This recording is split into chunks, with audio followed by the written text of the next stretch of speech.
will lead us all in prayer. Thank you. Please rise.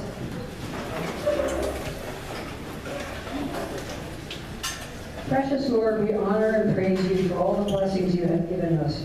We ask for forgiveness of our sins and guidance of our steps in life's journey. Keep us faithful and worthy of your grace, Lord. We ask you to bless all those that have fought the battles of our country and those that gave all. Father God, we come to you with gifts of gratitude and thanksgiving. We continuously praise and glorify your name for all the gifts you have showered upon us. You have loved us unconditionally, even on the days we do not acknowledge your presence. You willingly had your Son sacrifice his life to save us from our sins. Because of this, Father, we thank you with all our hearts. We offer unto you all the sacrifices we have made and yet to make, all the hard work that goes through everything we do. In your most holy name we pray. Amen. I pledge allegiance to the flag of the United States of America and to the republic for which it stands, one nation, under God, indivisible, with liberty and justice for all. Thank you, Linda.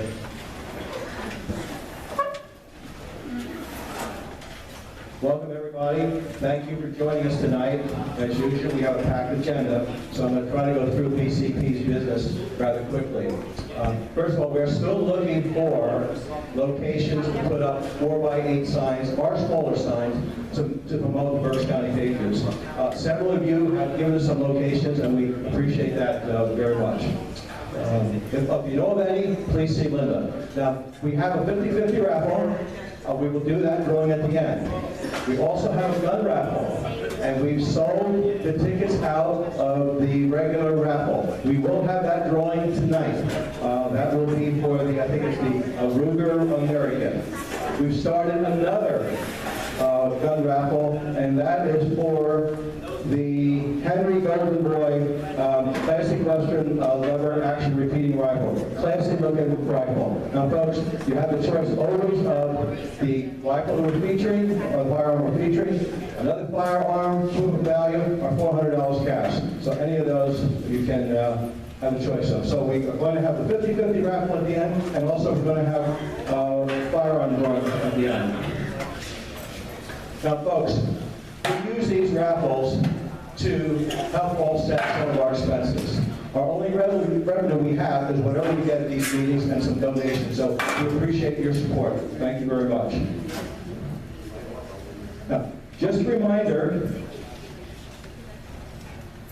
Simon Grill will be doing his full presentation September 14th. This was changed, which we told you last month, changed from September 7th. So September 14th, it is 9 to 12 at Leesport, no, I'm sorry, Wegmans Family Restaurant. Cost is $10. It also includes coffee and donuts. Now, folks, you don't need to own a firearm to attend. Everybody should know your rights and responsibilities. You don't know what could happen. Yes, you might need a firearm sometime, hope you never do. Maybe a knife, maybe a frying pan. Maybe you're at the mall, maybe you're at home. But you should at least know what your rights are. So even though you may not have a firearm, please join us. Now I will tell you, Linda and I saw Simon's presentation. Not only is it very informative, it is very entertaining. So please join us.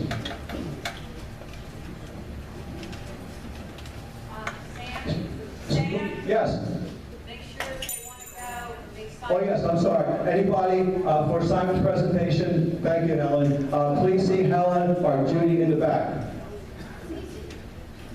Folks, split property tax elimination is live and well. There's a lot going on. 2 days ago, there was a working group town hall in York. That on the 20th, I guess next Tuesday, let's see, what is it? HB 13 will be officially rolled out. Also, we have our good friends back here, Tom Hewitt with Stout Realty. He's having a town hall on October 22nd. He had one a few years ago. It's fantastic. They have a table back there. Sign up for it. I'm going to be gone, so we appreciate appreciate if you would, support him. Now, for the last few months, there was hardly a day that went by where school property taxes were not in the news. We owe this to three people mainly. We owe this to Representative Frank Ryan, Jim Rodkey, and Ron Bowles. They worked day and night for over a year on HB 13. I mentioned that once HB 13 came out, it sort of lit the fire for other people to start talking about school property taxes. Now, I don't know which bill we're going to wind up with. I don't know which bill I'm going to support. I know right now there are three bills. We have 76, which we all know we fought for many years. We have HB 13, which is a new bill. There's a lot that we need to know on that. And there's also another bill. It is HB 2329. So what I'm trying to say to you folks, a lot's coming out. We want to make sure we investigate all of these bills, go to town hall, get whatever information you can. Any additional information that Berks County Patriots get, we will pass on to you or put it on the website. But this is the furthest that we've been lately. As I said, almost every day there's something in the news. Folks, I want to welcome our past chairman, Jim Pillman. Where's Jim? Jim, all the way back there. Hi, Jim. Welcome back. And Deb Shea, welcome. Nice seeing you guys. Let's see, there's a couple of other people who are not here, but I certainly want to recognize our Sheriff Eric Wiebeck, in the back there. Eric will be here next month participating in the candidates night, so please, folks, join us. Let's see, down here, okay. Bill's not here. Okay, this is going along a little faster. Actually, let me make a couple quick announcements. We have Kim Kennedy. Where's Kim? Kim? Okay. You might want to talk with her. This is an announcement. WFYL welcomes David Barton to the area. He will be speaking on the truth about America's history. Thursday, September 26th, 7:30 to 9 a.m. at Westover Country Club. Details at 1180wfyl.com. Did I get that right, Kim? They bargained. Okay. So, any questions on that? Please see Kim. Also, I don't know if there's any Rush fans in the house, but I'm told that he's on 1340 now. If you're interested in listening to Rush.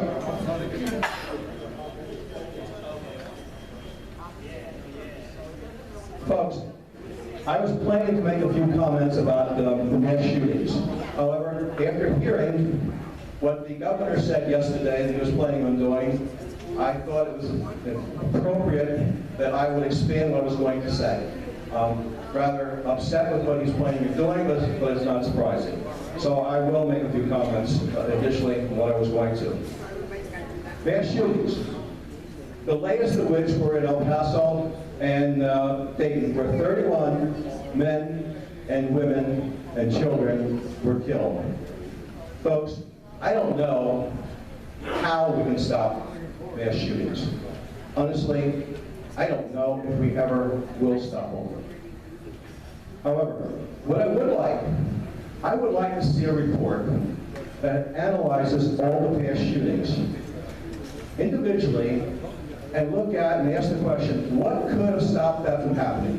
What law, regulation, what could have stopped that from happening? Secondly, I would like to have them look at what existing laws, regulations, and etc. were not followed that could prevent that from happening. Now, folks, that has happened in more than one case. I will mention to you, Parkland, Florida. Remember that? That was February 2018. 17 were killed. That was preventable. That did not have to happen. many things were not followed, including a feel-good program that was instituted. Again, that should not have happened. How many more were like that? Now, folks, now we're talking here about guns, but do you know that a few days after these two shootings, 4 people in California were stabbed to death. 2 were wounded. Are we going to do something about knives as well? Give it some thought. Exactly, what else? Does anyone think that our society as a whole, our moral decline over the decades, has played any part in any of these shootings and things that are going on? Anybody? Yeah. Thank you. I certainly do. Life has been devalued. Killing has been desensitized. There are thousands of examples that we can come up with. I'm going to mention only one. Only because it's in the news now. You might have, how many of you heard of the Universal movie, The Hunt? Huh? Good? Okay, you have? Okay, great. Let me read that to you a second. Here's how it's described. Wealthy thrill seekers jet off to a private resort where they embark on a deeply rewarding expedition that culminates with hunting down and killing deplorables. That's how it's written. Deeply rewarding expedition that culminates with hunting down and killing deplorables. I wonder why they use the word deplorables. Have to answer that yourself. Now, they shelved this. It's supposed to come out next month, but because of all the activity and so forth, they shelved it. It will be coming out. They spent a lot of money on it. Guarantee it will come out. Let me ask you, do you think maybe sometime in the future somebody might imitate that movie? Particularly since it's killing deplorables. I hope not, but it wouldn't surprise me. Gun laws. You know that we have over 20,000 gun laws. Actually, some people say 30,000. For you and for me, it only takes one law. And that law was handed down 3,300 years ago on Mount Sinai. Thou shalt not murder. That's all needed. That's all we need to follow. Many laws are feel-good legislation that may even do more harm than good. One of those is gun-free zones. Who can tell me, on the federal level, who introduced the first gun-free zone laws? You don't count. Someone else? Okay, correct. Actually, Senator Biden introduced it in 1990. Do you know, folks, that law was unconstitutional? It was unconstitutional. It took 5 years to 1995 until the Supreme Court finally struck it down. However, it went back to Congress, they tinkered around with it, and either no one challenged it, or whatever. As far as I'm concerned, it's still unconstitutional.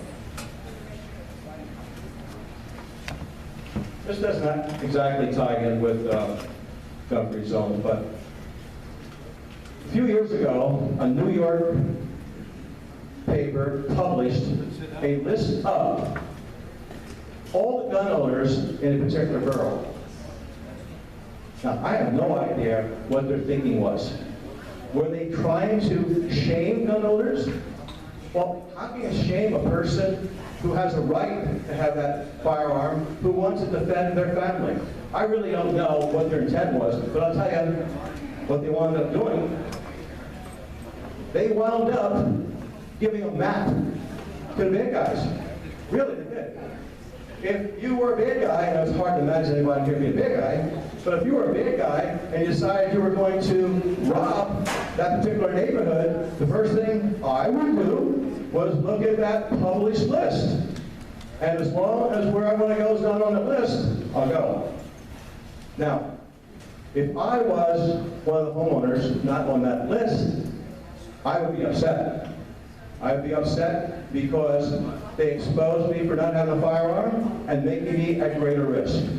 But again, that's your liberal thinking. How did they justify the list? Oh, they don't have to do that. I can't answer the question. When we try to start analyzing how liberals justify things, it doesn't happen. I have a question that's going to determine if anyone's a liberal in this room. Okay? So, be on guard. First, just imagine that there's a crazy out there who wants to kill and harm as many people as possible. As many people as possible. Okay, folks, the question, where do you think he would go? Would he go to a gun-free zone, like school? Or would he go to an NRA banquet? I hope everybody in this room got the answer to that question really quick. First of all, the logical answer will tell you the folly of no gun zones. Do you know that 90% of mass public shootings occur in gun-free zones? The next one I'm very surprised at. Do you know that the Walmart in El Paso, Texas, where 22 people were murdered a few weeks ago, is a gun-free zone? Yes. I was surprised at that. Actually, now, I guess it doesn't surprise me as much. Okay, folks, changing gears a little. And this is really the part that concerns me. This is the part that Governor Wolf, one of the parts he will be addressing. How many of you are familiar with red flag laws? Okay, that's great. They're known as Extreme Risk Protection Order, ERPO. It's when someone reports that you are a danger to yourself or others. A private hearing is held, and a judge issues a no-knock warrant. This all occurs in secret without your knowledge.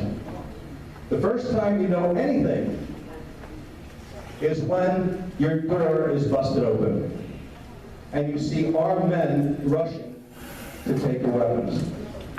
If you resist, you will be arrested. Or worse, you are now left defenseless. We don't have red flag laws in Berks County or Pennsylvania at the moment. Eric, you're listening to what I'm saying. If I'm saying something that you think is not correct, please, let's correct that, okay? Yes, I'm aware of that, thank you. Now, the report could be an anonymous call to the police. It may come from a vengeful ex. Uh-oh, I'm in trouble. Angry family members or anyone that doesn't like you could have filed a complaint. Hey, including a neighbor that doesn't like your lawn Trump sign. Could happen. Folks, only after your firearm is taken are you given a chance to appear in court to prove your innocence.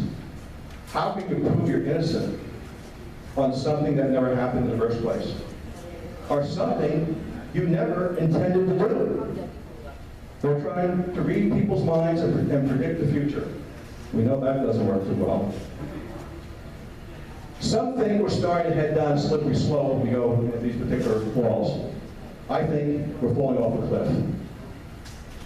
I think what we're doing, we're giving up liberty for false security. I got red flag laws violate the 5th and 14th Amendment, that's right to due process. They violate the 6th Amendment, right to an attorney. They violate the 4th Amendment, search and seizure. And of course they violate the 2nd Amendment. Some say they violate the 10th Amendment as well.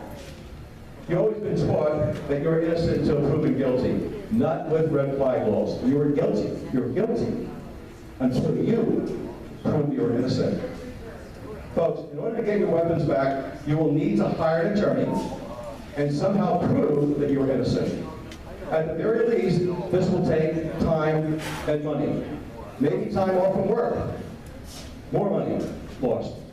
Some people may not be able to afford this.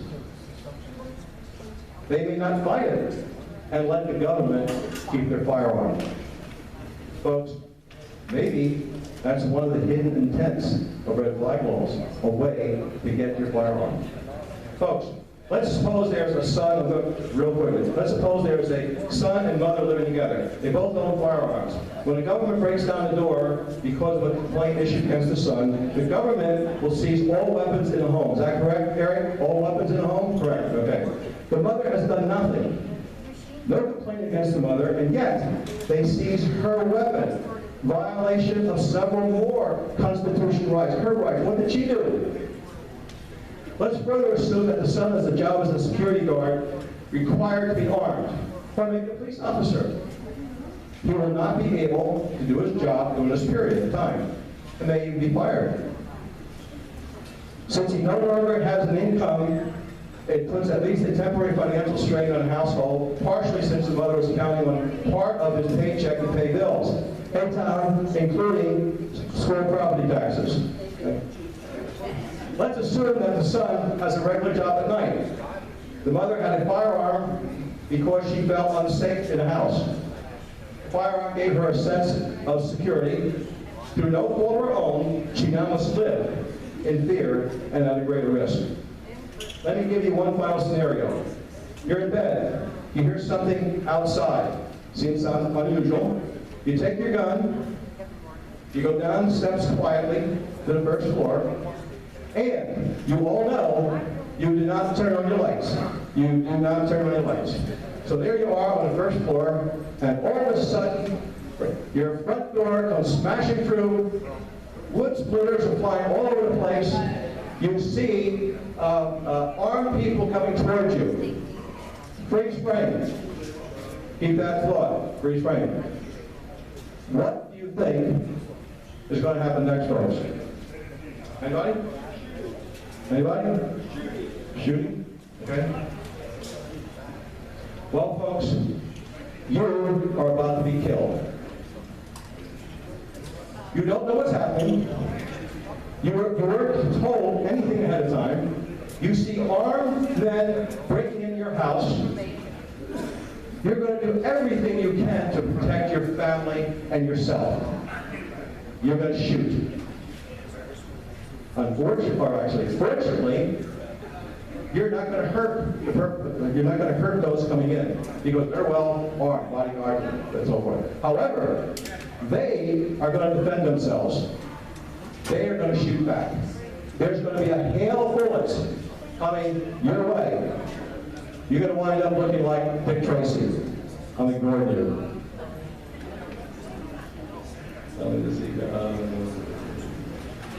One of the things that also concerns me is that the accuser may not be, maybe the accuser may be lying, but the accuser will never be known and suffer no consequences. Due process is one of the fundamental protections in the Constitution and the cornerstone of American law. Folks, let's step back a second. Remember red flag laws. If you are ordained, okay, I can't get into that. I don't have time. Okay, folks, red flag laws are not good. We actually have other laws on the books right now can do more than red flag laws. And I believe they're called 302s. Area 302s, they can take someone away for like 72 hours or something? Correct? Okay. That actually does more than red flag laws. Don't know why they want to do red flag laws. Okay, folks, I got the vote. I might be able to finish. Maybe some other time I might be able to go into detail. Okay, let's see. Joe, you know I'm chairman. You could have given me 2 extra minutes. Okay. Okay, what do we have here? Let's see, Phil is not here. Oh, what about, where's Phil? I think I saw Phil. Okay. Folks, I do want to acknowledge Phil Teagues. Phil is going to be speaking tonight, and the source information that he was having did not get to him in time. But I really appreciate you trying to work on it, and maybe sometime in the future we'll be able to do something, Phil. So thank you very much. I appreciate it. Sally's not here, so Rod, you're next up, buddy. Folks, our legislative chairman, Rod Miller, has quite an array of important issues for you.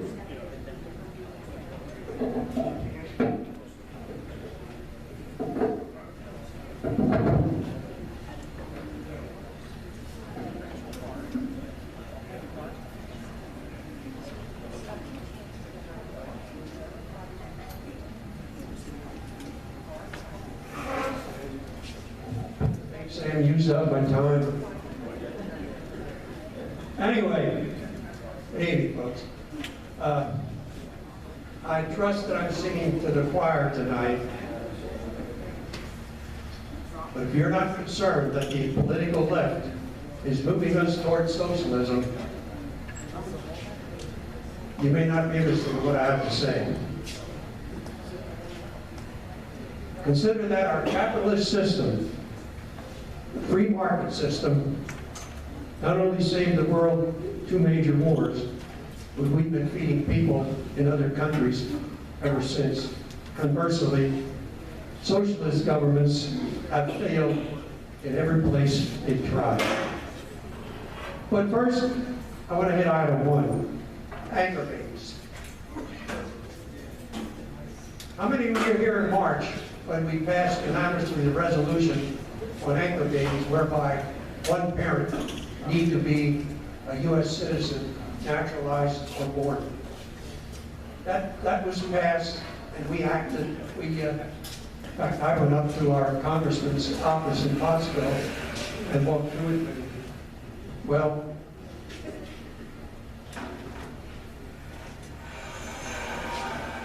we got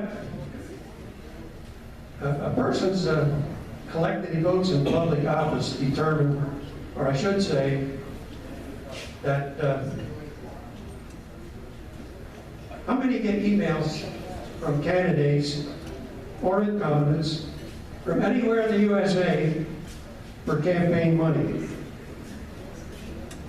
How many think a person's collected vote in public office determines the course for the country and not just the area or the state for which they were elected? Here's my point.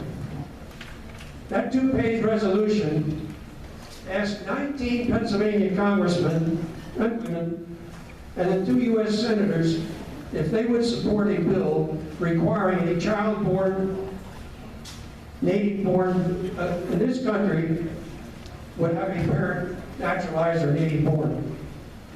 And we encouraged comment why they would or would not support that. We got 1 early reply who basically said, "I'm not your congressman, go see him." And actually, after weeks of waiting for a response, I made 2 calls to Washington, to my congressman's office.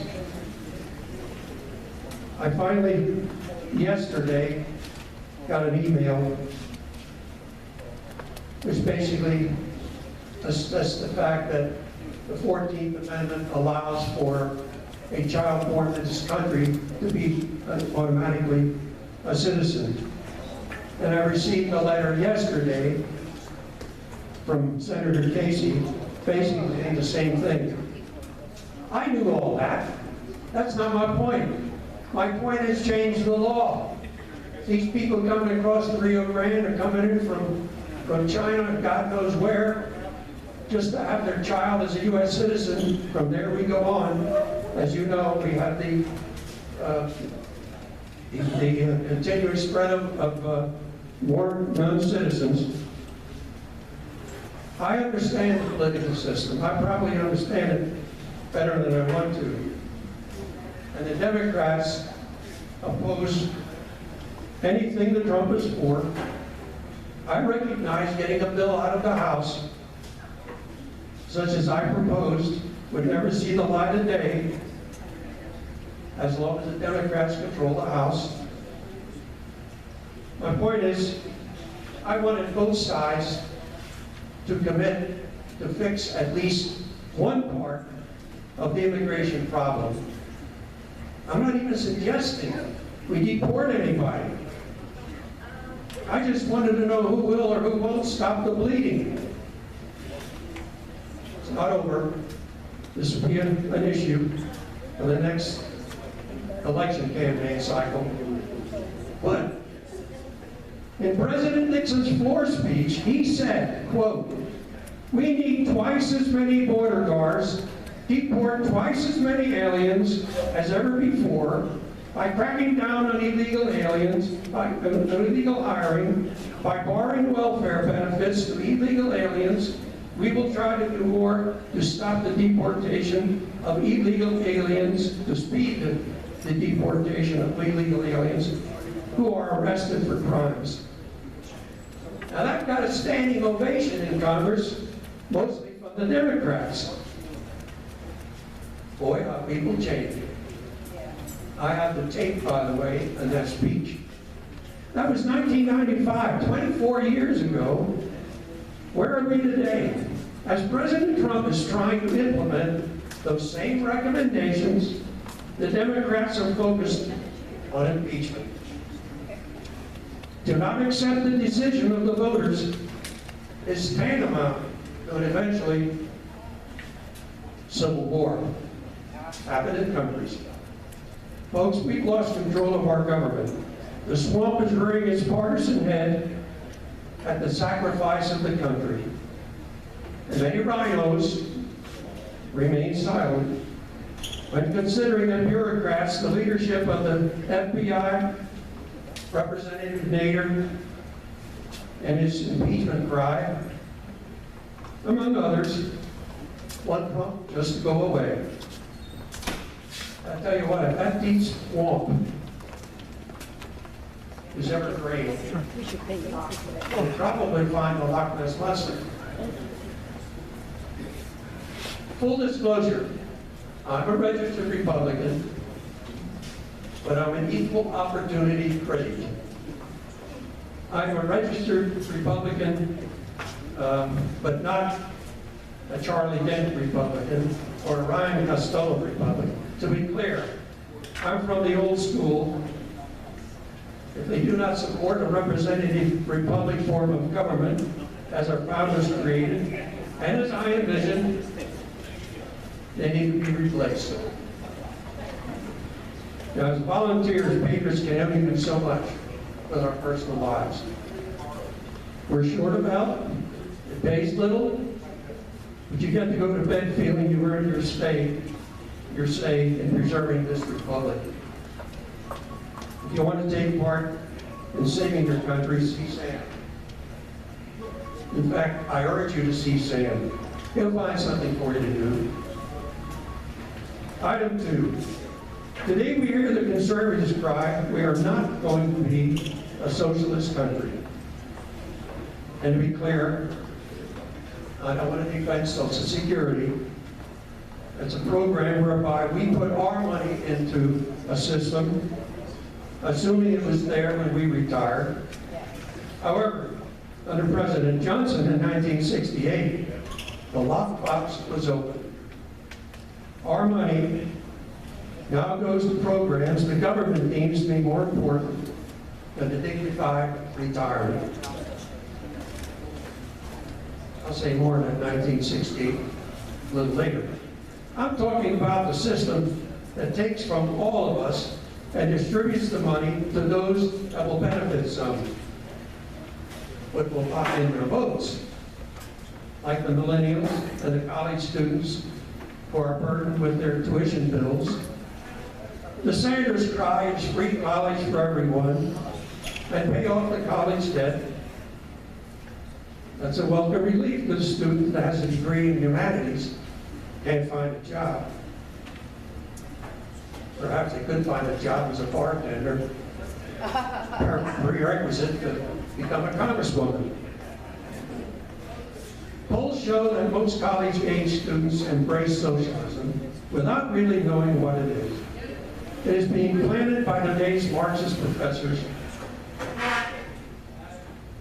or is abolishing college debt simply the Bernie Sanders hook? So who pays for this free stuff? I'm looking at it.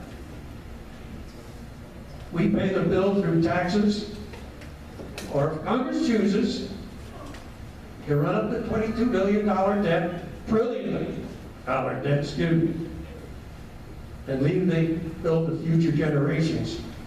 We only then pay the interest. Let your grandchildren figure out what to do. Medicare for all, even for illegals. Sanders.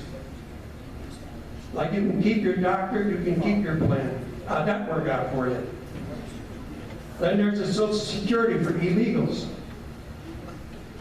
It's their right. Hildebrand.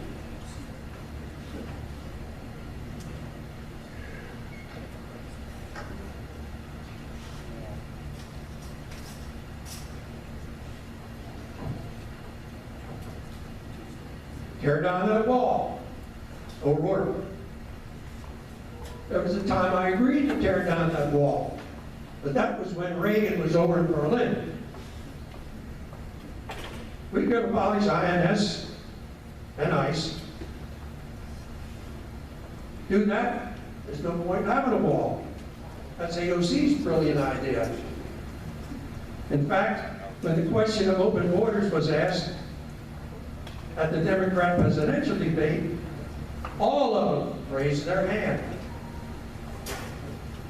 Reminds me of the incident off the coast of San Francisco, where one of our Coast Guard folks saw a small boat, 4 Mexicans in it. The captain yelled to them, "Where are you headed?" They replied, "We're headed to California to reclaim the land the U.S. government took from us in the 1800s. And after laughter of the ship's crew, the captain yelled, "To just 4 of you?" One man in the boat said, "No, we're the last ones. The other 12.3 million are already there."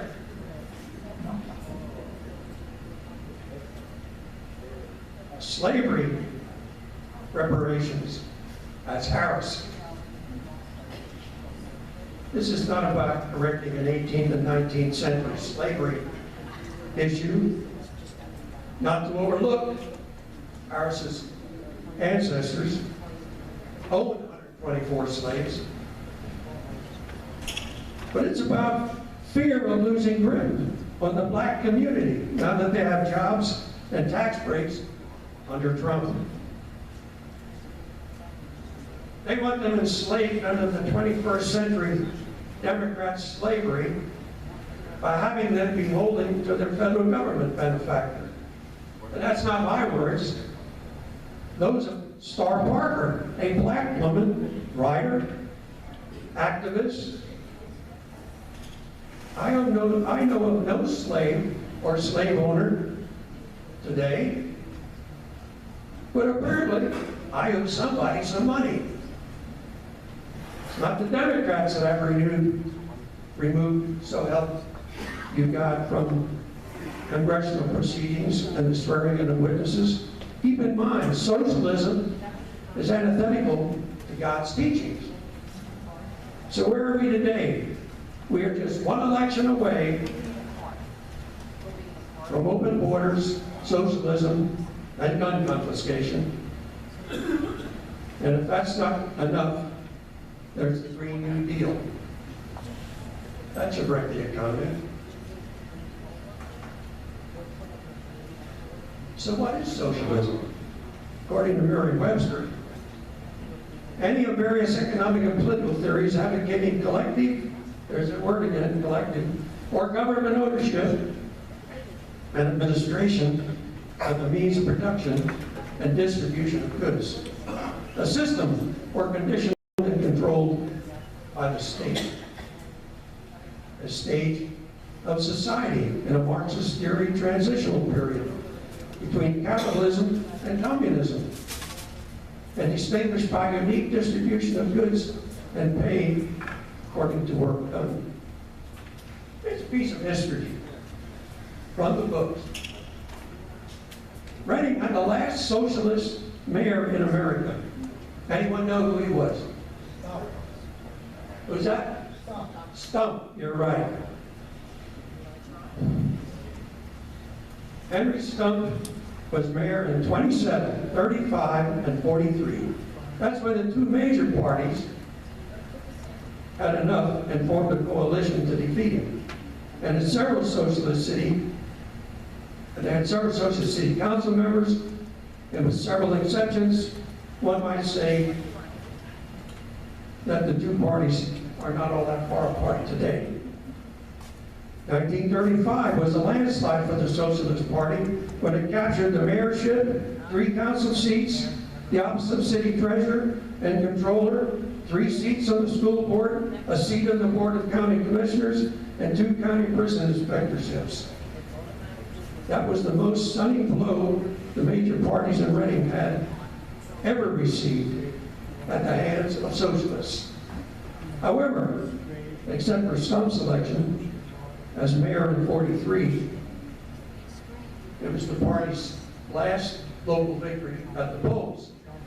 By the way, James M.A.R.S, his leadership was a small factor contributing to the party's success in Reading. So Darlington Hope Sr., I remember Darlington Hope Jr., I'm old enough to remember him. The party's 52 and 56 presidential candidate has referred to him as a board leader. And in 1910, M.A.R.S was elected to the state legislature. Later, he was selected as Norman Thomas's vice presidential running mate in 28 and 32. Remember, cities or counties won't change from a capitalist or a free market system for something else. There's an interim step that needs to be implemented. It's collectivism. That's that word. Free stuff. College tuition debt paid to lock in that group. Medicare for all locks in the other end of the age group. Repatriations to lock in that group. Pathway to citizenship for illegal aliens. That locks in millions of new voters with literally no understanding or allegiance to our country's values. Raise the minimum wage. Locks in the unskilled labor group. Never mind industries reacting by reducing the workforce or going to automation. That's collateral damage.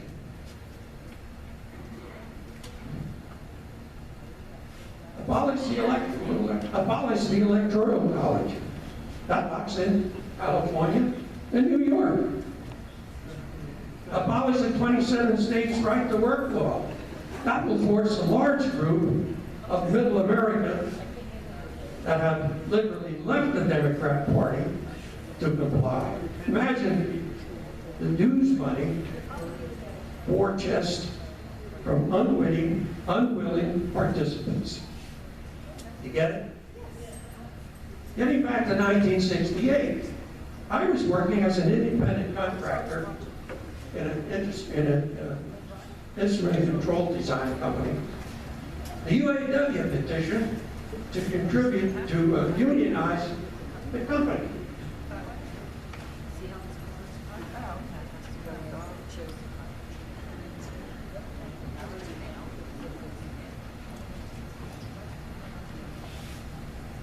I had 3 choices. Resign, the company could fire me, or I could join the union. My historical knowledge of the Ruther brothers back then is more than we have time to discuss tonight, but I wanted no part of the Ruther brothers. I joined the union, at least till I find another job. But before I left, I, along with union members, were invited to board a bus to Philadelphia to rally for Eugene McCarthy. Not my pick for president, but he got my dues money. That's how collectivism works. I filed a federal lawsuit before I left there, stating that my dues cannot be used toward any political ideology without my permission. Later it became the Beck ruling, long after I left the company. There's now a Janus ruling that says public employees do not have to belong to a union. That includes school teachers. However, proposals are now, but even worse than that,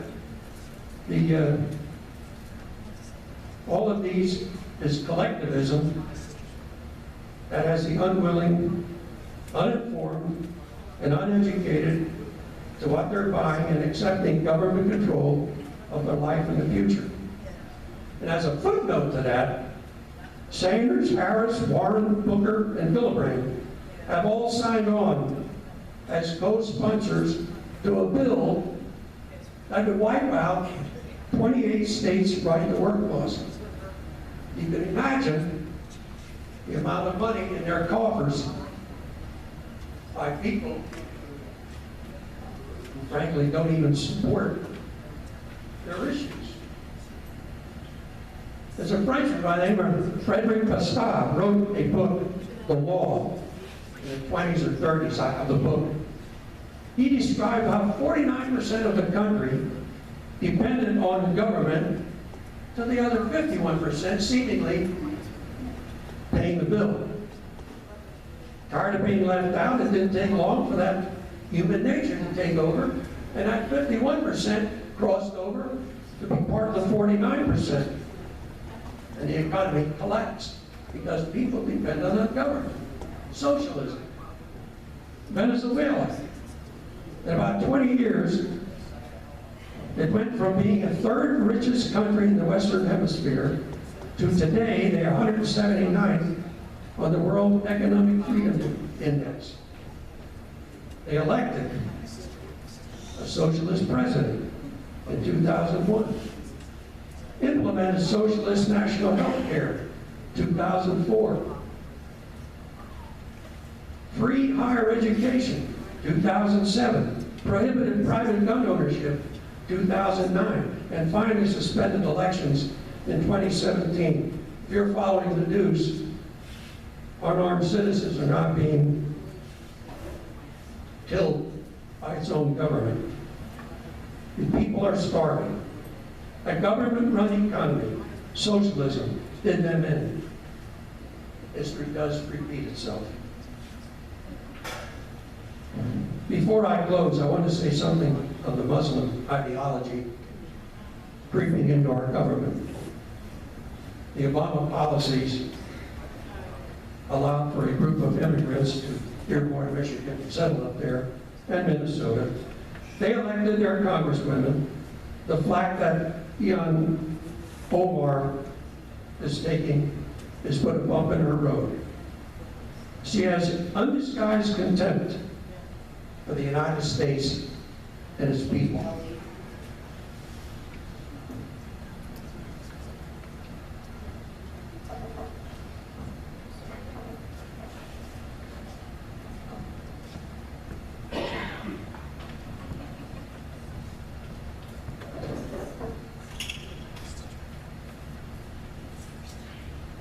And by the way, that was Tucker Carlson's words, not mine. They're in a long-term battle to meet their goal of domination. Just for example, in 2008, publication concluded that it requires 2.1 children per family to maintain a culture for more than 25 years. We getting close? Okay. A 1.3 reproductive rate makes it impossible to correct the decline of a culture. Europe's birth rate averages about 1.38 across the European Union. However, the population of European countries is increasing. Immigration, Islamic immigration. For example, France is 1.8 children per family of that culture, while Muslims are 8.1 children per family. Actually, southern France, there's 4 mosques for each church. Schools between 30 and 45% are Muslim.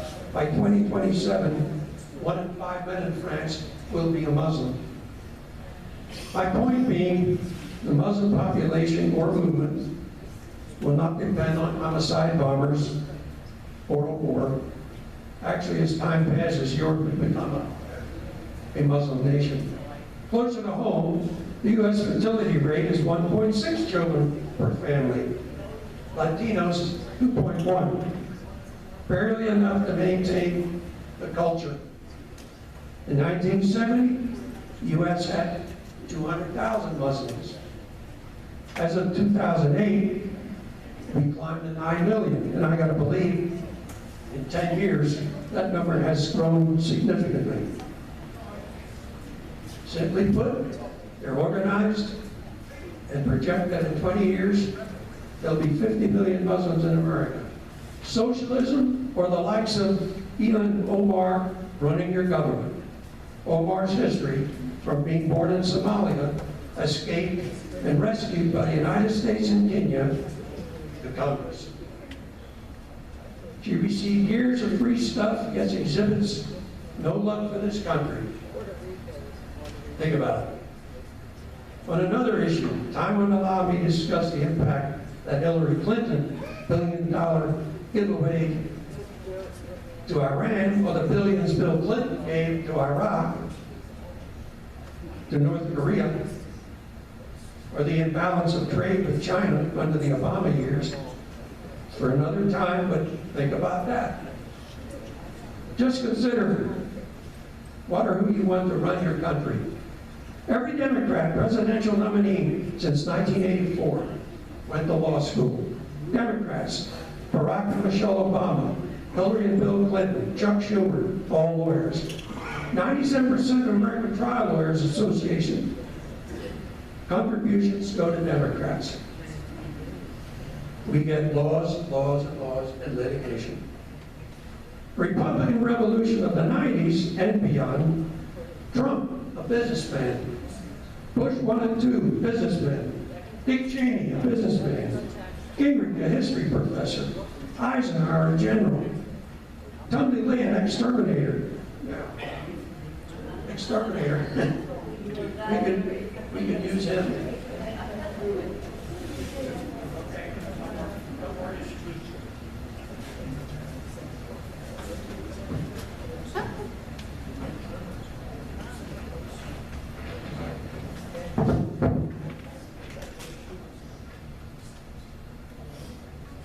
Continuing, Dick Armey was an economist, and Boehner was a manufacturer. First was a head surgeon, a heart surgeon. All of them at one time hold leadership roles in the federal government. They were all Republicans. So who do you want to run your country? The free market economy engine? Lawyers who create laws and ultimately further their profession? Or business-educated people that know how to create jobs? There's something to think about. The Senate, 53 Republicans, 45 Democrats, 2 independents. Democrats need to flip 4 seats to regain the majority in the Senate. The House, 235 Democrats, 197 Republicans, 2 independents, 2 vacancies. Republicans need to flip 19 of the 38 to regain control. The conclusion is, if the Democrats retain the House regain the Senate, and a Democrat replaces Trump, you will see a transition from the free market to a government-controlled economy that will put a screeching halt to an economic recovery, one that we've not seen in years, especially the 8 years under Obama. I report, you decide.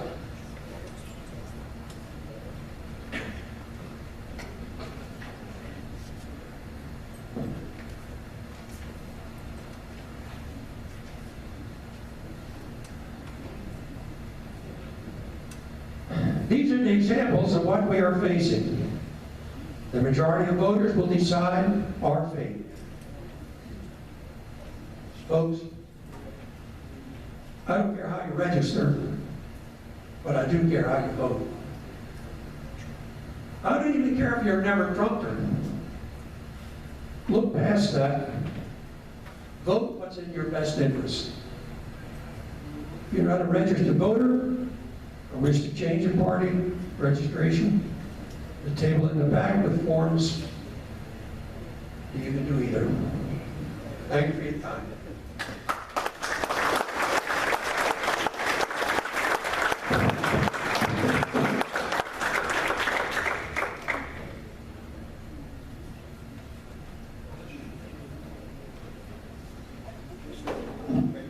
Thank you, Rod. Boy, folks, that was loaded. Lots of stuff there. I hope we can overcome. Folks, I want to, Sue, raise your hand. Sue's with Oath Keepers. Her husband's not here tonight. If you get a chance, speak with her. Go to one of their meetings. They're fantastic. I think your next meeting, Sue, is this Sunday a week? I believe so. Okay, fantastic group. Please, get to see them. Also, we had someone sneak in at the last minute, actually late. Joseph Nunes. Joseph? And Joe?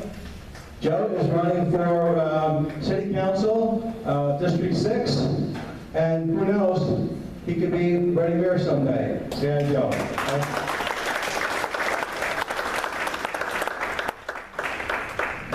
Okay, folks, up next.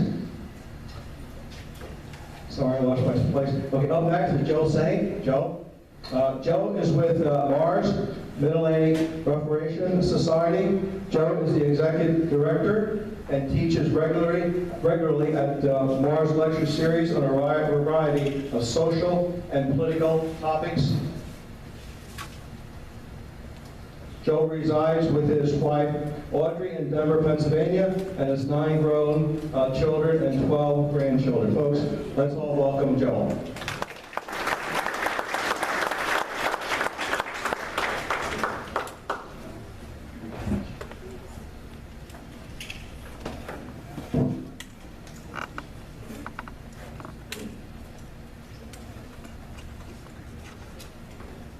Well, good evening, everyone. I'm about to terrify you. I'm also a pastor, and there's nothing more terrifying than a pastor with a microphone. Well, we have a young man here who's going to put a stop to it if it gets too long. We have a few things to say tonight. First of all, there's a table back there with my friend John Bingaman is manning. We have brochures of the Mid-Atlantic Reformation Society. We'll explain a little more about that in just a moment. And we also have a brochure promoting our Future of Christendom Conference happening the 18th, 19th, and 20th of October this year. We hope all of you will come. Our theme this year is expanding the kingdom through enterprise. You see, we have this belief that the Bible speaks to every area of life. There's no special area that Caesar gets to be in charge of just because he's Caesar. Caesar has to bow to Christ just like everybody else. We are going to talk about this. We're going to talk about the historical effect of the market. We're going to talk about practical ways to start businesses. And we hope everyone leaves with a much greater appreciation for this wonderful thing called the free market, which pretty much everybody in government hates with a passion, am I right? No doubt about it. They don't trust it. because it takes power away from them. A few comments before I get started. The clock has us, oh my God, the young man left already. This is good, I get free time here. Just a few comments very quickly. Who here is, talk about guns tonight, who here is familiar with the book Death by Government by R.J. Rummel? Get the book, Become from Death by Government, R.J. Rummel. R.J. Rummel makes the point that the governments in the 20th century alone have killed, the ones we know about, 169 million people. Shootings, they should be. And you know what? Nobody really cares about 169 million people by the government on defenseless people. They're the easiest, right? Of course, you go for the soft targets. And we also talk very, very briefly about the population. And you heard my wife and I have 9 children, for which we're very grateful. Come on, give me a hand for that. Shouldn't I be in a museum someplace? And here I am, living, breathing, right? And growing up, people would ask me, what? I finally figured out the best response. Well, why 9 children? And I finally said, well, you know what? Should have had 13 or 14, but it's not a perfect world. What do you want from me? I said, best I can. Come on, people. We're grateful for our 12 grandchildren and expecting 4 more, which we're excited about. I want to have, I make no apology for this. I'm not a greedy man, I'm a reasonable man. I want 45 grandchildren. That's 5 per, I'm a reasonable guy. Any more would be greed, I'm reasonable. But the reason why I say that is we all are concerned. You're here because you're concerned about the direction of this country, or you wouldn't be here. And you look back, and some of you remember the Cold War, and you remember the Iron Curtain. And you cannot believe, you cannot believe, you probably say this at least once a week, you cannot believe what has happened to the country that you love. You can't believe it. It's shocking to you. And that's one of the reasons why I'm grateful for my children and grandchildren, because the Bible is very clear that I have a responsibility to my children and to my grandchildren. And I will tell you this, the government schools is not getting a hold of my grandchildren. I did the math of my own children. We homeschool all 9 of them. And I did the math and figured out that I have saved the state of Pennsylvania over $1 million. And I'm thinking to myself, is that a good thing or a bad thing?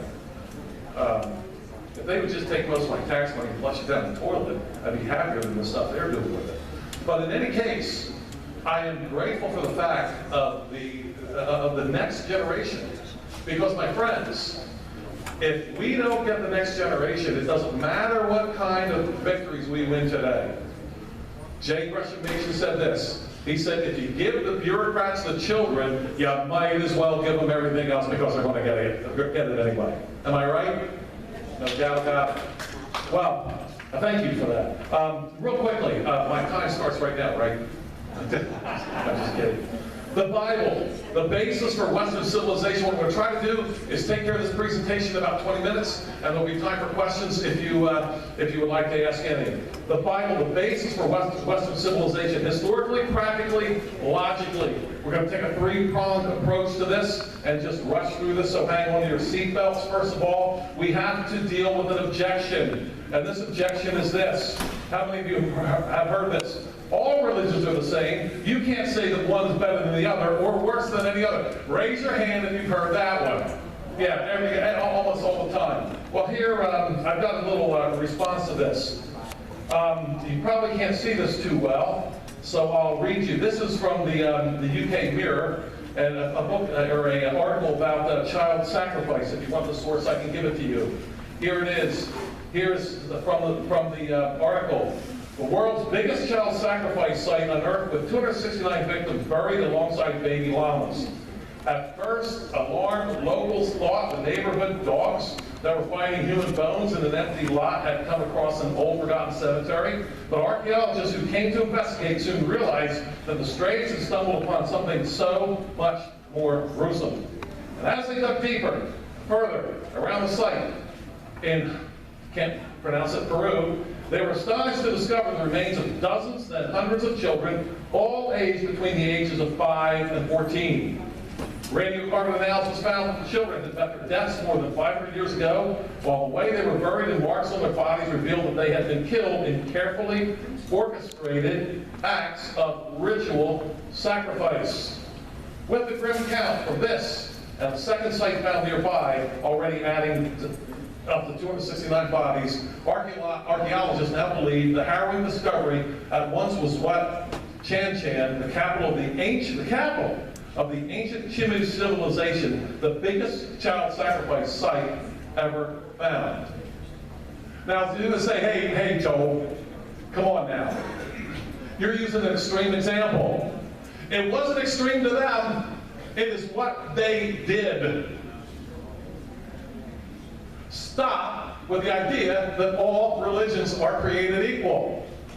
They are not. You can't compare a religion that saves children, as the early church did when the Romans dumped them outside of the city walls, with a religion that kills them. You can't do it. So that objection is definitely overruled. Don't forget, there should be time for questions here.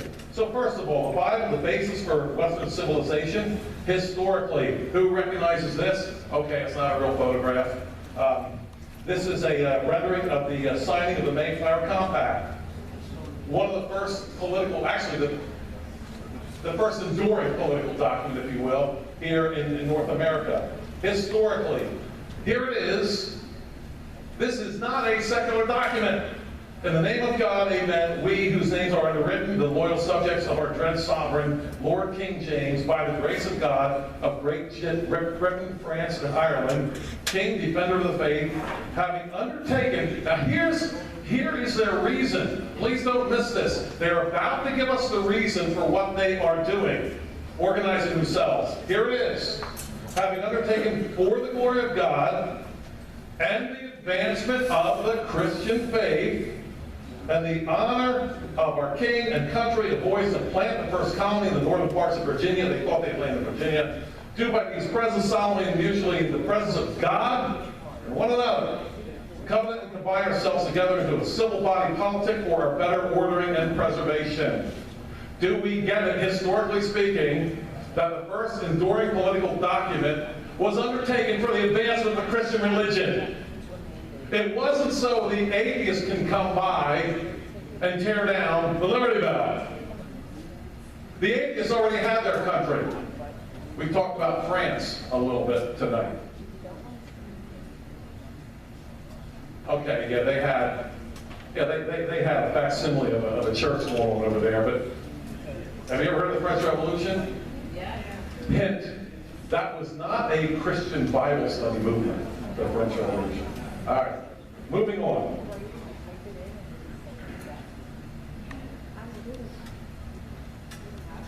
You recognize this? Maybe not. It's not clear enough. This is our Declaration of Independence. When in the course of human events, historical document here, it becomes necessary for one people to dissolve the political bands which have connected them with another, and to assume among the powers of the earth a separate and equal station to which the laws of nature and of nature's God entitle them, a decent respect to the opinions of mankind requires that they should declare the causes which impel them to the separation. Now, listen to this. Please listen closely. We hold these truths to be self-evident that all men are created equal and that they are endowed by their Creator, there's that offensive term again, God, Creator, with certain inalienable rights, that among these are life, liberty, and the pursuit of happiness. And here is the sentence for us: that to secure these rights, governments are instituted among men. My friends, I cannot emphasize this enough. Most of the time we'll say, where do we get our rights from? And most people say the government or the Constitution or whatever. No. No, not for these men. These rights came from God, and the government was there to protect those rights, not hand them out willy-nilly like so much confetti. My friends, right there it is, that to protect these rights, governments are instituted among men. Going forward, do you recognize this man? Hint, it's not Bernie Sanders. Who said Adams? Go to the head of the class. Indeed, it's John Adams. Here's a couple of things that he said. From his diary, July 26, 1796. He's an older man now. He says this: the Christian religion is, above all the religions that ever prevailed or existed in ancient or modern times, the religion of wisdom, virtue, equity, and humanity. Let that blackguard Paine say what he will, in his resignation to God, it is goodness itself to man. Uh-oh. Woohoo! Thomas Paine getting himself lined up for a blast from John Adams. Now, when you read our modern history books, they present Thomas Paine. They really do. If you recall our modern history books, Thomas Paine is almost like the guy who wrote the Declaration and the Constitution all by himself. He was a marginalized guy, and you can see what our second president and one of our founding fathers, one of the brightest in the bunch, thought of Thomas Paine. Moving on. I didn't want to get into that, but I did, you know what I'm saying? Here, this is from 1756. Listen to what he says about the Bible. This isn't Pastor Joel Saint in a corner of Berks County. This is John Adams.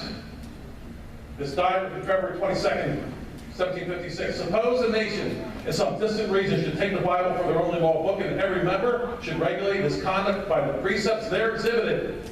Every member would be obliged in conscience to temperance and frugality and industry. I think I stop there. Those three terms, temperance, frugality, industry. Do any one of those terms characterize, well, I'll pick on the next generation, please. We don't see enough temperance, we don't see enough frugality, we surely don't see enough industry. You're not going to see industry when the next generation of socialists is already entitled. Industry is somebody else's job. By the way, we talked about socialism earlier. You've heard the term that you dish it out, but you can't take it, right? But I've noticed everybody's a socialist when it's coming their way. And nobody's a socialist when it's coming out of their pocket. I have this, I have to do this real quick. I hope I get another dispensational time for this. I'm kidding. I have this fantasy. I don't carry a lot of cash. I think I have $2 in here, maybe 3. And I want to meet up with a socialist and just say, hey, we have to talk. You're a socialist, right? You believe that, right? Get out your wallet. How much money do you have? I only got $2. You got 10? Hand it over. Come on, Karl Marx, from each according to his ability, to each according to his need.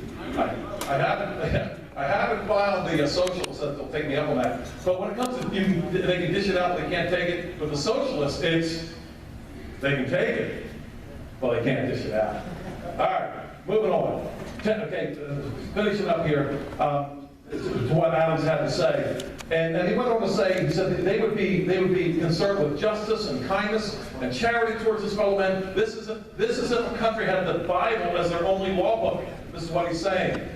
And the piety, love, and reverence towards Almighty God, a rational and manly, a sincere and unaffected piety and devotion would reign in all parts. What a utopia, what a paradise this region would be. John Adams.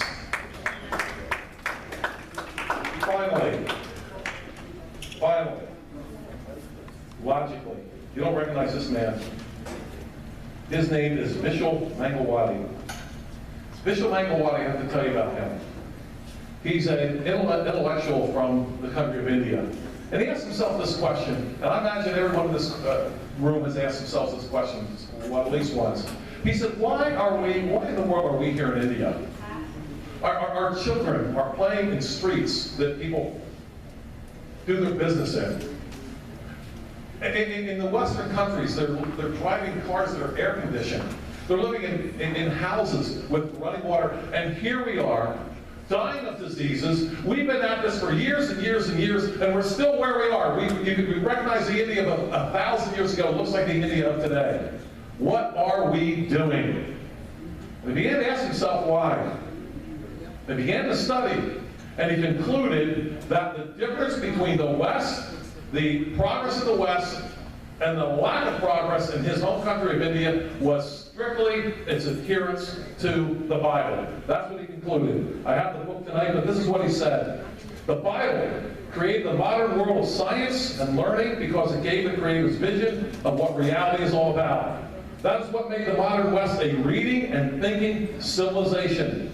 Postmodern people see little point in reading books that do not contribute directly to their career or pleasure. This is a logical outcome of atheism, which has now realized that the human mind cannot possibly know what is true and right. How many of you have recently had an argument with somebody who said to you, well, that's your truth, there is no such thing as truth? Has that ever happened with any of you? It sure has happened with me often enough. Again, it's nonsense, right? I mean, when someone says there is no such thing as truth, you have to ask, is that true? Come on. Yes, and no absolutes. I'm going to make an absolute statement or no absolutes. You know, this passes for really, you know, for conversation in the halls of our state universities. It's complete nonsense. But it is a result of our atheistic mindset. He went on to say this: the Bible is the only force known to history that has freed entire nations from corruption while simultaneously giving them political freedom. It's the only book, he's saying. Now, I want to talk about that just very, very briefly. Secular historians such as Rodney Stark and Christian historians such as Alvin Schmidt and even Dinesh D'Souza and others have made the case that the ability to read is strictly due to the spread of Christianity. Strictly. I'm not making this up. You read about the history of reading, you find out about it, and you will find out that where Christianity went, reading went with it. Now, why am I making this point right now? Here's why. Because without reading, you can never have a population that can evaluate its political leadership. Am I right? If you can't read, how are you going to know to do the right thing or the wrong thing or whatever? It is Christianity. You want to talk about government of the people, by the people, for the people? I want to tell you something. Before Christianity, no one cared about the people. They were pawns to be exploited. I believe, standing before you today, that one of the greatest men who ever lived, actually a founder, we don't think of him as a founder, he's actually an Englishman by the name of William Tyndale, who took the Bible and he translated it into the language that the average Englishman could read, because up to that point, no one could read it, unless you were educated. And that's what has happened in non-Christian countries. The elite can read, they're educated, the Slavs in the street, they have to remain ignorant. When you begin to read on your own, that changes. That is as a result of the Bible. Well, the Bible is the basis for Western civilization, historically, practically, logically. But what to do? What do we do about it? What do you do? You've heard a lot tonight. What to do? Well, I'm going to leave you with a quote and some ideas. This is from Robert Winthrop in a speech at the annual meeting of the Massachusetts Bible Society.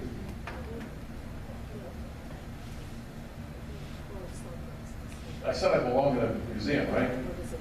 Did I just mention Bible in Massachusetts in the same sentence? Okay. Men may as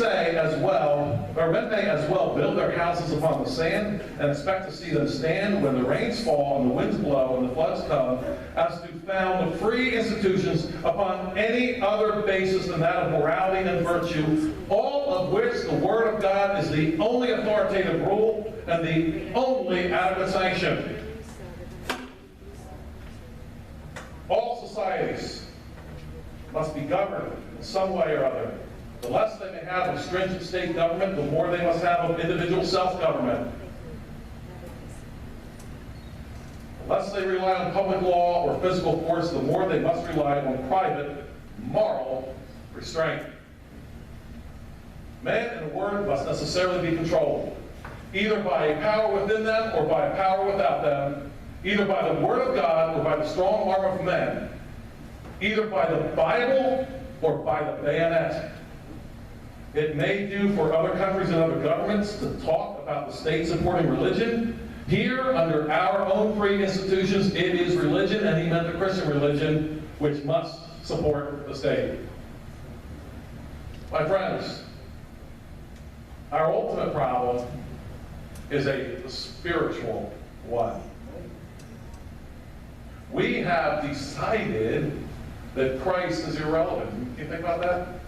We have decided the Bible, the most printed and best-selling book ever, is the most irrelevant book that's ever been written. It's the one book that's, think about it. Think about this. In our institutions of learning, the book that has had the most circulation in the world right now. Are we shocked at the disaster that's before us? Well, let's talk about this. What are you willing to do? What are you willing to do to fix this mess where you can? 3 things. Are you willing to govern yourself?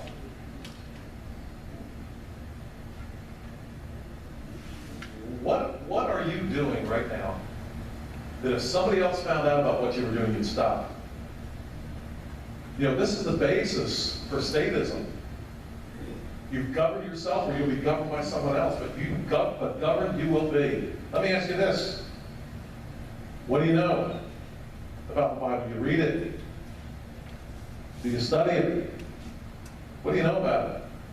Most of you may go back to a church on Sunday, and I'll tell you what, most of the people that go to that church can't tell you 5 commandments out of the 10. Can't mention 1/3 of the prophets in the Old Testament. You know, we have this Bible, but you know what? Sitting there like that, it's not going to do us any good. We need to read it, we need to get into our heads, and come out to our hands. Otherwise, it's not doing us any good at all. Are you willing to read and study and obey the Bible? And this last one, become uncomfortable. You know, Ezekiel had a problem. He was born into a mess. The children of Israel, like that's Judah in this case, were a complete disaster. Idol worship everywhere, baby sacrifice everywhere. Kind of sounds like us a little bit. And God told Ezekiel, you're going to be an example. You're going to lay down on your side for 390 days, and then you're going to lay down on your other side for 70 days. Sounds pretty uncomfortable to me. Do we understand this? That the worse things are, the less comfortable we're allowed to be in order to fix things. How uncomfortable are you willing to be? Are you willing to take on the task of teaching your children or your grandchildren? Maybe giving up a night or 2 or 3 a week in order to make sure they learn proper history. What are you willing to do? Are you willing to challenge? Oh boy, you're about to find out why my church is so small. Right now. Are you willing to challenge the government monopoly of the next generation? Are you willing to do it? I'm going to tell you, if we can't separate the school and state, we have no place. That's uncomfortable. You start to challenge that monopoly, you find out that you won't get invited to places. You'll find out that you'll get shunned. You know what? Thank you. You know what? Anything less than that, we're not winning anything, my friends. Again, nation, if you give the bureaucrats the children, you might as well give them everything else because they want to get it anyway. Are you willing to govern yourself, read, study, and obey the Bible, and become uncomfortable? Finally, from David, quoting, and this is one of the last things he said. He was talking about what rulers have to be. And this is right about what we're saying tonight. The God of Israel said, the Rock of Israel spoke to me. He who rules over men must be just, ruling in the fear of God. We talk about the fear of man all the time, but men can be manipulated. Men can be bought off. Can't manipulate God. Can't buy him off. Until we get God-fearing people, and it's going to take some time to do it. They need to be reared for the next generation, the next generation, next generation after that. But until we get that, will still continue to see what we've been seeing. I want to thank you very much for your kind attention today. Who here has a question? I believe we have about 4 minutes if anyone has a question. Yes, we have one right here. Thank you, Jen. When you say that, what is activism? What is it doing over? What is I'm wondering, Joel, what is being uncomfortable? What is separating the state? What does activism look like to you? I'm sure it's not Antifa and that kind of thing. But what do you actively do? Sure. The question is, what do I actively do? And here's where I actively begin. I actively had to teach my own children at home.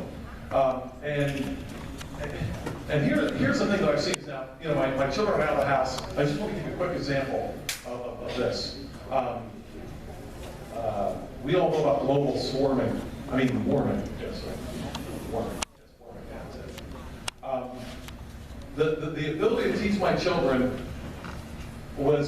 is a wonderful thing, because now I see my children going out and they are now talking to other people, teaching other people that I would never touch.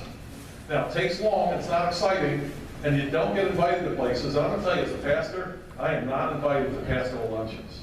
They're not going to. Joel, we'd love to have you speak. It's not happening. Okay, I want to give you a quick example of what happened in our home one day. This happened. My oldest had gone off to Reading Area Community College, and he was taking environmental science. And he came home with this book one day. He said, "Hey, Dad, you've been saying that there's no real change in the temperature, but what we have here is a book that it was a book. It was this thick doorstop book. If it hits you in the head, you have a headache, you know. But it had this environmental science. But it had this one little tiny graph. I kid you not. It was very hard to read. That supposedly demonstrated that the mean temperature of the Earth had gone up 0.8% over the last century, right?" And so he says, "Hey, Dad, what about this? You've been telling us it's not really changing. What about this chart here, right?"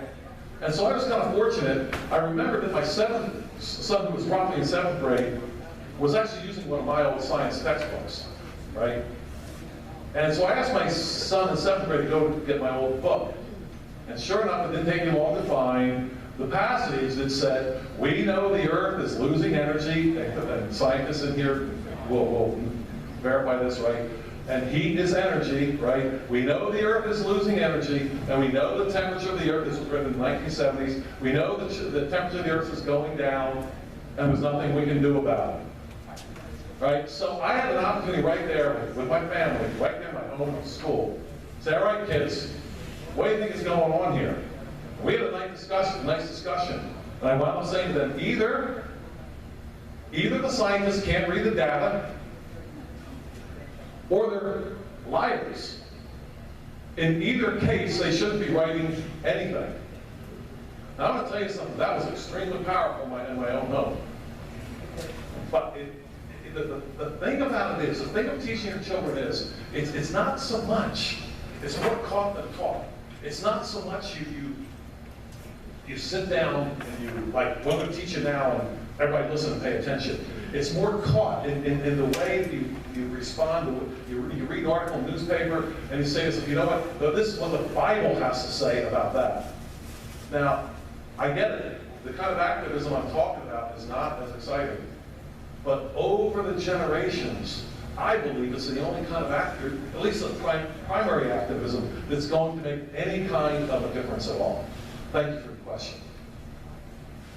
I think we're fit. Actually, we can take one more question. Okay, we'll take one more. Good? Okay. Anybody? Okay. Okay, Joe, thank you very much.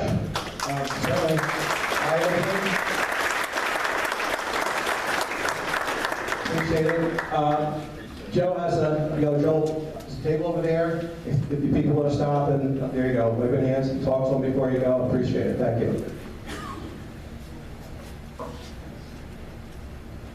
Folks, up next is Debbie Olivieri. Debbie is the Berks County Election Director. She's certainly the person to go to election time. She gets a lot of business. Debbie will explain the Berks County new voting system to be implemented November 7th, 2019. You will also have an opportunity to operate the machine. Debbie was born and raised in Philadelphia, moved to Berks County in 1985, and became the election director in 1997. Folks, I appreciate you took the opportunity, even during a meeting, you were very quiet and so forth, so a lot of you got a chance to operate the machine. That's great. So Debbie's going to say whatever she wants to say, and then the rest of you can also take a look at the machine as well. Debbie? Hi, everybody, and thanks for having me. I got a hard act to follow after everything I heard tonight. I'm just a little elections director of the county. But anyhow, we're really excited over the new voting system. As you're aware, the system that we have for 30 years has been destroyed officially. We had to follow a certain process in getting them destroyed, and I did cry a little bit about it. 30 years of my life I've been with those old machines. A lot of thought went into the system that we have now, and the county commissioners, we started this process well over a year ago, well ahead of a lot of other counties when it came to purchasing it. Kevin Barnhart and myself, we actually went to Tennessee to see a system, and he went to Kansas to see a system when the commissioners came down to do 2 different systems. What they liked about this system is that with an optic scan system, you're filling in an oval. With this system, it's basically a very expensive pen, let's say, that you touch that screen and it marks that card for you. And that card then gets fed into a tabulator. And that's what's counting your vote. So there's no problem with a poll worker. Let's just say with an optic scan, you put a mark in another oval, if it was a vote for 1, and you would feed that into the tabulator, it would kick it out because it might think it's an overvote. And you would have to take that ballot back to the poll worker, and that would be a spoiled ballot, to get another ballot to count. Okay, so you would vote again, so that takes some time. This eliminates a lot of decisions that a poll worker might have to make on election day. What I didn't bring with me tonight was the rest of the equipment. Tabulator sits in a very large tub. And you vote those ballots, that ballot drops into the tub, and inside that tub is a blue locked bag where the ballots drop into. Election night, when the polls close, there's a process that the poll workers are going to have to follow. That 2 poll workers will unlock that bottom lock from that tub and move the ballot bag that has the ballots in it, and seal that bag up with a seal. And that seal is recorded and then brought into our office election night, along with the results that are on the median. So if anything would happen, if there would be a recount, we would be able to recount those paper ballots, and that's why the governor wanted a system with a paper ballot system. That if a recount happened, you would count those ballots again. I actually got a phone call from somebody who said, well, how do they know this machine counts right? I said, would you like me to count it by hand? And he goes, well, how do I know you can count? So it's kind of been a rock and a hard place. You know, there's people you can please with it, there's people that you're not pleasing with it. And, you know, the county did go through a lot in picking the system out. We had a weekend where we had voters come out, we had poll workers come out, we had a survey done. And this system currently unanimously, you know, won the survey of the better of the systems. So November is coming, we are doing training, we are going around to every place we possibly can to educate the voters on the system. If there's an event that you have that you would like us to be, please call the office and let me know. My weekends are full. And they're already gone through basically the middle of October, and I'm stopping the middle of October. We're doing any weekends because we got to get the election ready and everything. So I'm more than happy to show everybody the system. It's an easy system to vote on. A lot of you have voted on it already tonight. Can I answer any questions regarding the system?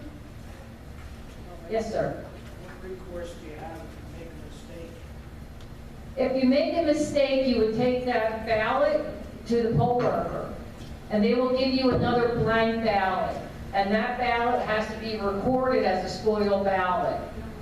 So by law, we're required to send out 110% of paper ballots to the polling place. So we have to count for every ballot that comes back, any ballot that was spoiled, and then all the ballots that are voted. The ballots being taken to the polling place will be locked in the tabulator. When the poll's open, the poll worker will open that tabulator, record that seal, take those ballots out, they will keep them on the table with them. As the voter is qualified to vote, that poll worker will then hand the voter the ballot, and they will put it into the ballot marking device. So there's a secure chain of custody that we're doing with these voted ballots to make sure that nothing gets tampered with. 2 poll workers at the end of the night will break the seal on the outside of the tabulator, remove that blue bag, seal it up, zipper it up, seal it, record that seal, and bring that information back to the office. Yes? What about the spoiled ones? How are they gotten rid of, or what happens to them? They will have a Repeat the spoiled. question.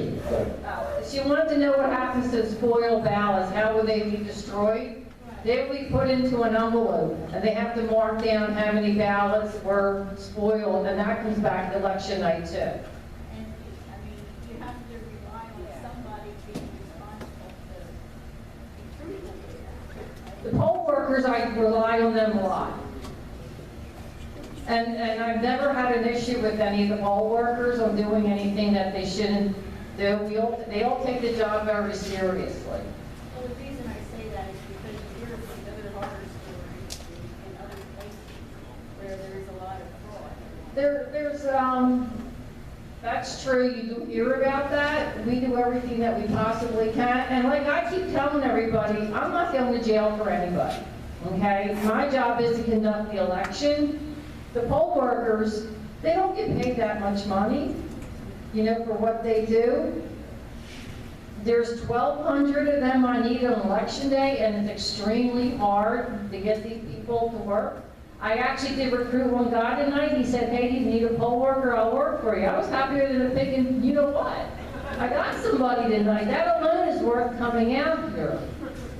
So for $110 that they make, my poll workers have never done anything that wasn't appropriate on election day. Yes? Okay, now we give Democratic card, Republican card. In a primary. Only in a primary, the cards would be different. Right. Oh, the cards will be different. Yes. In a general election, the card is one activated card. In a primary, one card will activate you and hand somebody a Democratic card or a Republican card to activate it specifically for their party in a primary. So I, as a machine operator, do I have to change something on the machine for each person? No. No? No. That duty has gone away, so you want to make less? No. Okay, Deb, we have a question back here first. In the end, do individuals physically count them one by one? You mean after the polls are closed? No, they will bring those ballots back sealed. There's a memory stick that will be removed that will have a seal on it, that door, that they can't access that door during the day. So when the polls close, they will remove that memory stick, bring it into the office, and that's what I will use to get the results from. Does somebody physically record that? A person such as you or I? No, the judge of election will bring that into the office, and I have IT people there that night that will be reading those sticks. The ballots are there being secure, but the ballots are stored on a memory stick that's brought back. Other questions? Sure. Yes, so in addition to the paper ballot that will go into these blue bags, is it also calculated at the same time in the machine so that when the paper ballots are checked, you can check it against the calculated amount in the machine? The machine will start off with a 0 public count, and it will record every ballot that has gone through there as a vote, okay? And then it records every vote that was, for every contest that was recorded then, okay? I won't count those ballots unless I have a recount, okay? I will take those memory sticks. Now, what I do have to do is, and what is coming is an audit, but I am also responsible, I must do a 2% check of all the elections, which I've been doing for years. Well, I will take it, see what a percentage is, and I take 2% of that, and I reread everything to make sure everything's right, correct. I do that during the canvass. What's the point of ballot? So if you're just going to rely on the number in the machine, what's the point of having a paper Paper ballots is a backup in case there's a recount. There's 2 different ways of doing a recount.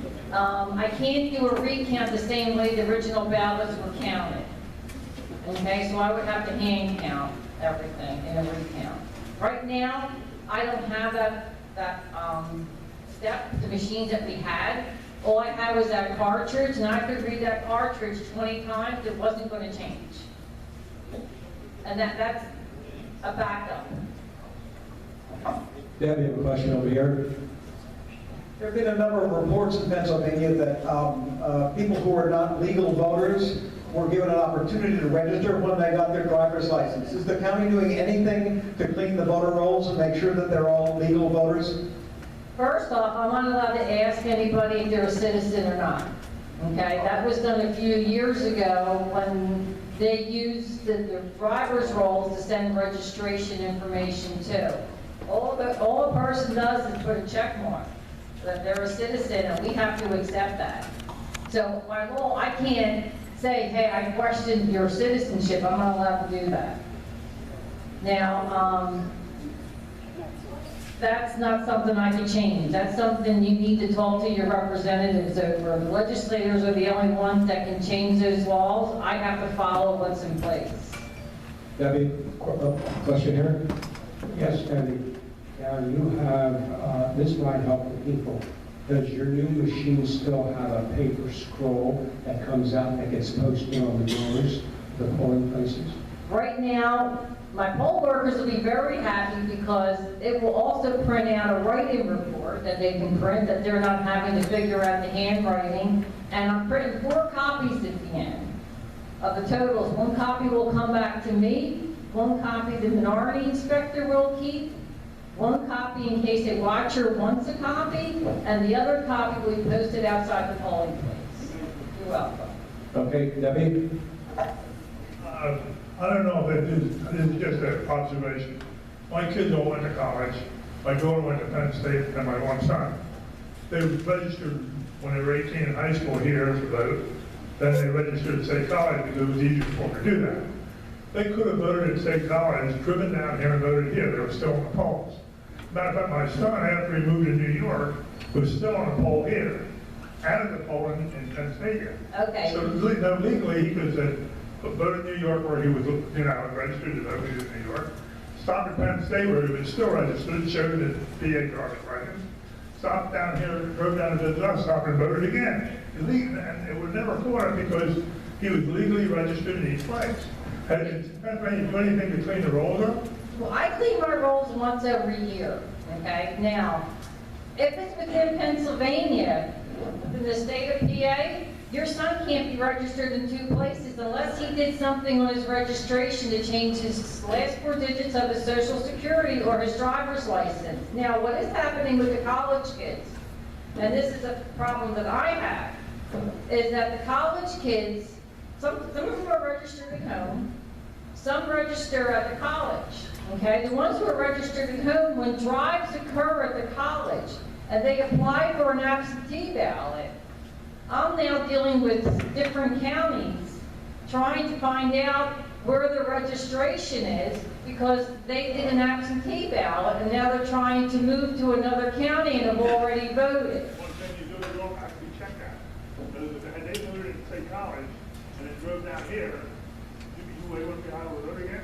No, Oh, okay. no. I didn't know how they Within Pennsylvania, I can tell whether somebody voted twice. Now, the problem's going to be if they're registered in Jersey, okay, and they're attending college in Pennsylvania.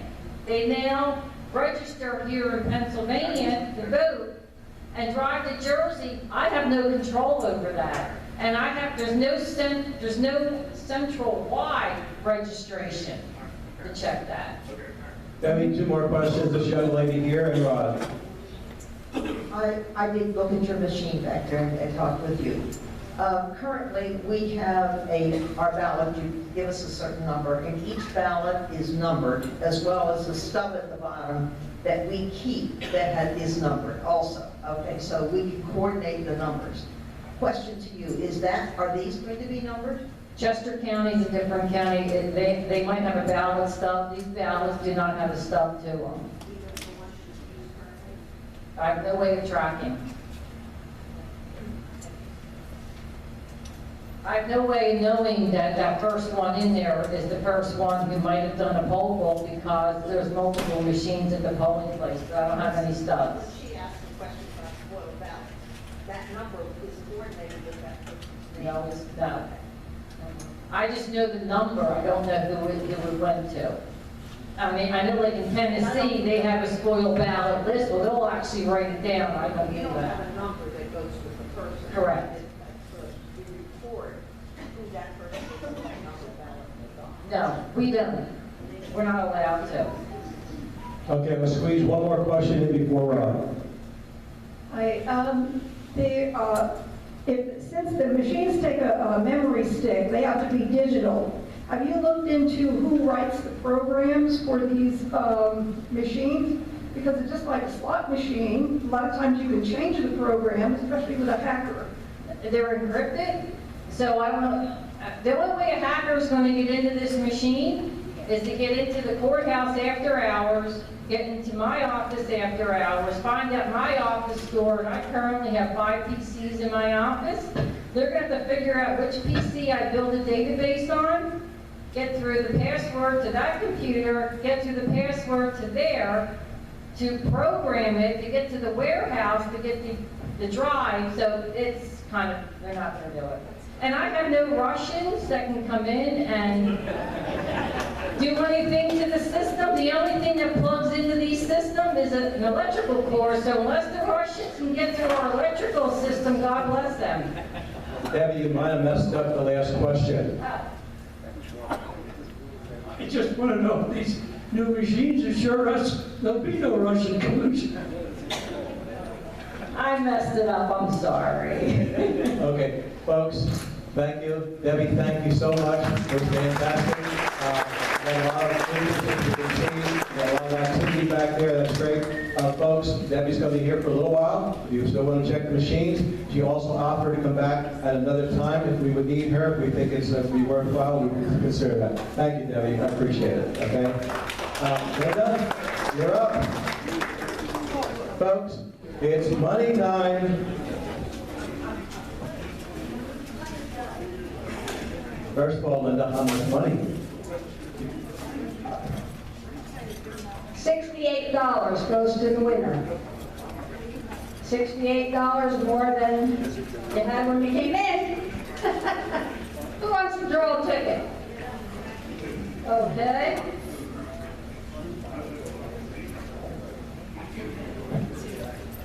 All right. Get out your tickets and put your glasses on.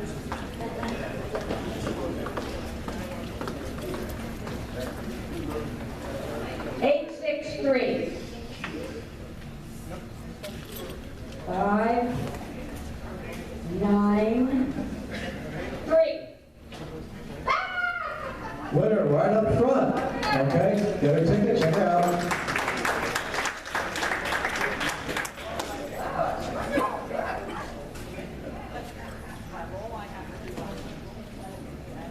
No. Actually, he said if he won again, he would donate it back to us. Right? Okay. Okay, folks, we have the gun raffle ticket. And you can either have The winner can either have Ruger American 9mm 17 round magazine, or another firearm equivalent, or $400 cash. The winner does not have to be present. Okay, Linda, you're up again. Okay. Who wants to draw the winning ticket? Don't all color at once. Yeah. Okay, Alan, right?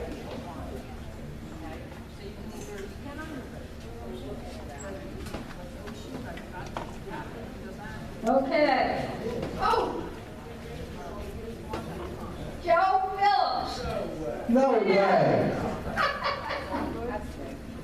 He's the one that actually picked the firearm. Congratulations, Joe.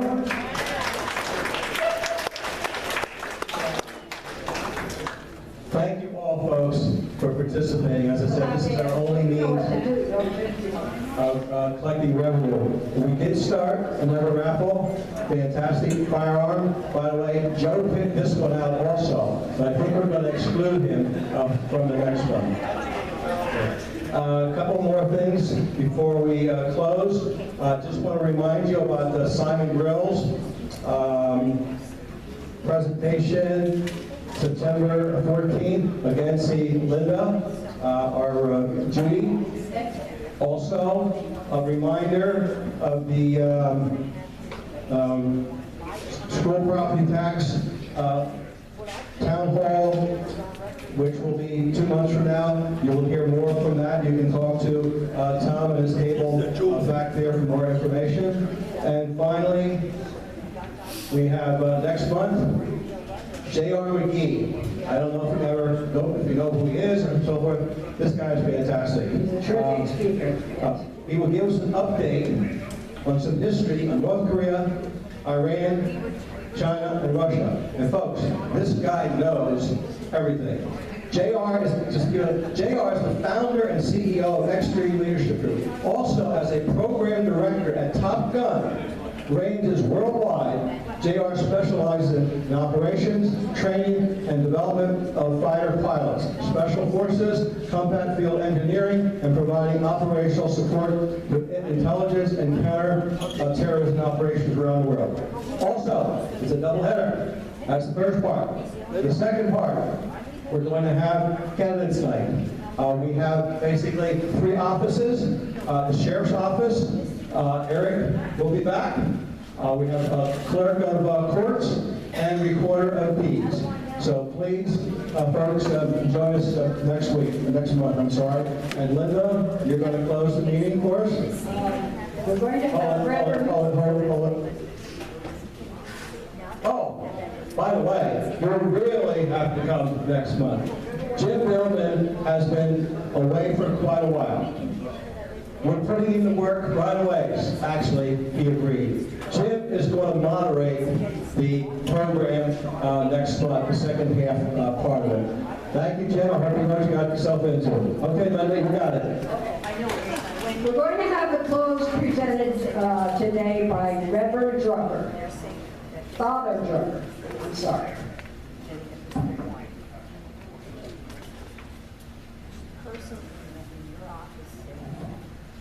My name is Father James. I'm a retired Catholic priest of 41 years. 4 points have been made quickly, and then a brief, beautiful prayer for our Lord. I was in the Army North Vietnam, not in Nam, but in Bravo, and in infantry. Years later, joined the Air Force Reserve, became a lieutenant, got up to captain, ended up in the combat zone of the First Persian Gulf operation, the combat zone. Stationed in Turkey and northern Iraq. I spent many years in the military, and I'm proud to share that with you. I also would like to share with you that I have a Master of Arts degree in journalism, magna cum laude from the University of Arkansas, Little Rock, and what I see on the news today is despicable. I might go as far as to say it's deplorable. When I worked at WARM, on the way to E5, WARM, Wilkes-Barre, Scranton, I was a rock jock. You can probably Google, find some stuff on me. There was a fellow named Bob Oliver that was tremendous. This is way before talk. This was rock and roll was king. Late 60s, early 70s. And he gave a comment about the local mayor of Scranton. He was fired. He just gave a comment. He was fired because he was a disc jockey. It was not his place to give a comment. If it's talk shows, yes, that's what they're there for. But if somebody gives a comment, it's what we call AP rules, Associated Press. They are forbidden to give any comment. For example, I didn't like President Obama. I didn't hate him, I didn't like him, but I would never say at the end of a comment, I'm President Obama, but I just don't like that man. It's wrong. It's immoral, actually, in a way. So that's what I was taught in journalism school and as a disc jockey. And that's the sadness of our media today. And by the way, I voted for Trump. I'm going to vote for Trump again. I'm a conservative. I don't have my Trump hat. I did bring my veteran hat. I don't know what happened to him. Maybe the guy didn't want me to wear it today because I was Army and Air Force and we got Navy here.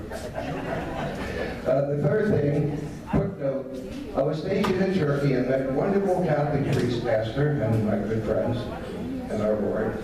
His name was Father Vincenzo. He's now, I think he just passed away. I can't believe I'm 77 now, retired 21 years. I can't believe it. I still think I'm 30, which I'm not. But he said to me one time, Jimmy, Father Jimmy, I met a Muslim. By the way, Muslim people are wonderful people. They're no different than Christians, Jewish people, Hindu, whatever. We are God's creations. Every one of us are endowed with this likeness. Father Vincenzo, I'm sorry to go on here. Father Vincenzo said to me, you met a Muslim. Mufti is the head kingpin, like of a, what's the word? Pastor. Muslim imam. Yeah, Mufti is like the bishop. And the Mufti and he were locking horns. And he finally said to him, I'll tell you what, Father Vincenzo, all Italian Catholic priests from Italy, literally, stationed in Turkey. God bless them, go in God's heart. They're Protestant ministers too, I sympathize. He said, through democracy, we will build our mosques throughout the world. And through your democratic laws, we will crush you. He told this Catholic priest that served Catholics and Christians in Turkey 45 years.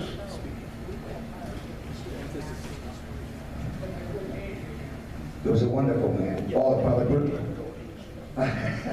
little notes I made. She asked me a half hour ago. I figured I'll make a couple notes. The last thing is socialism, communism equals atheism. We're all people of God. All ones. If you would stand with me, please. Father in heaven, we thank you for the gift of life. We thank you for the dignity of our belief in you. And we pray that all men and women throughout the world, in all societies, and especially in our own democratic country, would be blessed to bring forth God, righteousness, justice, peace, morality, and love. And we simply ask this in your name, Lord. Amen. Thank you, Father. Leon, do we have any hot dogs? What? 11 hot dogs, 2 for 1, folks. Thank you all. Drive safe. See you next month.